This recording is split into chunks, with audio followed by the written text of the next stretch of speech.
think it's your best performance in your career. I thought you were fantastic in the film. స్టార్టింగ్లో మనకు కొన్ని doubts ఉండే, అరే వీడు మరీ స్టైలిష్ ఎన్ఆర్ఐ క్యాండిడేట్, ఈ సినిమా చేస్తానంటున్నానేంటి, ఈ క్యారెక్టర్ 5 minutes లో మళ్ళీ ఫుల్ కన్విన్స్ అయిపోయాం. Completely 10 minutes into the film I forgot I'm watching one of my best friends. I forgot that మనోడు ఇది కాదు కదా అనేది మర్చిపోయి చాలా కన్విక్షన్తో చాలా కన్విన్సింగ్గా చేసావు. I think it's your best performance. I loved Aachi chicken masala both of you in the film. And ఇది కానీ ఇప్పుడు ఓపెన్ గా చెప్పొచ్చు ఏంటంటే ఇంటర్వెల్ పాయింట్ అండ్ క్లైమాక్స్ ఈడికి దండం. ఆ టిపికల్ శేష్ ప్రతి సినిమా మనము రిలీజ్ ముందు చూసేస్తాం. ప్రతి సినిమా నేను ఇంటర్వెల్లో బయటకు వచ్చి పిచ్చ అయితే బయటకు వచ్చి మనం మాట్లాడుకుంటాం, క్లైమాక్స్ లో మళ్ళీ పిచ్చ అయితే ఇంటర్వెల్ 5-10 minutes ముందు ఎవరైనా అనుకుంటారు అరే ఒకసారి రెస్ట్ రూమ్కి వస్తాను, అబ్బో ఈడంతా ఇచ్చాడు అనే ఫీలింగ్ ఉంటుంది. ఇంటర్వెల్ కి క్లైమాక్స్ కి పిచ్చ హైరా నాకు. అంతకన్నా ఎక్కువ నేను చెప్తే స్పాయిలర్స్ అయిపోతాయి, నేను ఏం చెప్పను. అరే నువ్వు చెప్తున్న విధానానికి నేను ఏదో రాత్రికి మెసేజ్ పంపించి ఈ పాయింటర్స్ చెప్పిన అనుకుంటాను. ఇన్ఫాక్ట్ ఐ రిమెంబర్ ఆనెస్ట్ గా ఒకటి చెప్పాలంటే, కిషోర్ వాచ్డ్ ఇట్ ట్వైస్.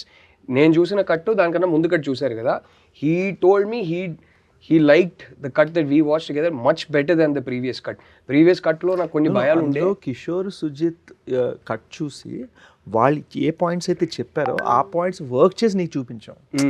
ఎందుకంటే మేము ఫస్ట్ చూసుకోవాలి నీకు చూపించే ముందు. అబ్బో అరే నీ ప్రతి సినిమా నేను ఫస్ట్ కట్ చూసేవాడిని, ఇప్పుడు ఫైనల్ కట్ చూసావు. లేదు ఏం మాట్లాడు మేజర్, నేను 3 డిఫరెంట్ కట్లు చూసాను. బట్ చాలా చేసిన తర్వాత నీకు ఫస్ట్ కట్ అని చెప్తాడు యాక్చువల్, దానికి నిజంగానే ఫస్ట్ కట్టే చెక్కుతాడు కూర్చొని. బట్ వాళ్ళు చాలా కాన్షియస్ ఫీల్ అవుతారు నీకు చూపించేటప్పుడు. నేను చూసాను. కానీ క్రేజీ థింగ్ ఏంటంటే జోక్ కాదు, నీకు చూపించేటప్పుడు చాలా conscious because the way you watch a movie you internalise it and you regulate it కదా. నువ్వు మామూలుగా చూడవు, easiest audience to please. I am extremely forgiving. He also knows that. నాకు సినిమాలో ఏదో ఒక్క పాయింట్ కనెక్ట్ అయిపోతే చాలా, నేను సినిమా నాకు నచ్చేస్తుంది. తెలుసు. ఇంటర్వ్యూ తర్వాత నీకు చెప్తా, వాడి 3 సినిమాలకు ఏడ్చారా, ఆ తర్వాత ఆ సినిమా పేర్లు చెప్తా, నువ్వు షాక్ అవుతావు. ఈ సినిమా ఎక్కడుంది ఏడ్చేదంటే, అప్పుడెప్పుడు విలన్ వాళ్ళ కూతురుకి ఏదో పాపకి చిన్న నొప్పి అయితే ఆ పాప కూడా ఏడ్చిందని చెప్పి వాడు ఏడ్చాడు. నాకు అర్థం కాదు. సో అది సంగతి. ఇంకేంటి కానీ నువ్వు చూసిన కట్టుకు ముందు సుజిత్ గారు కిషోర్ వాళ్ళు చూసి దే సెడ్ ఈ ఇంటర్వెల్కి ఇలా చేస్తే బాగుంటుంది అని.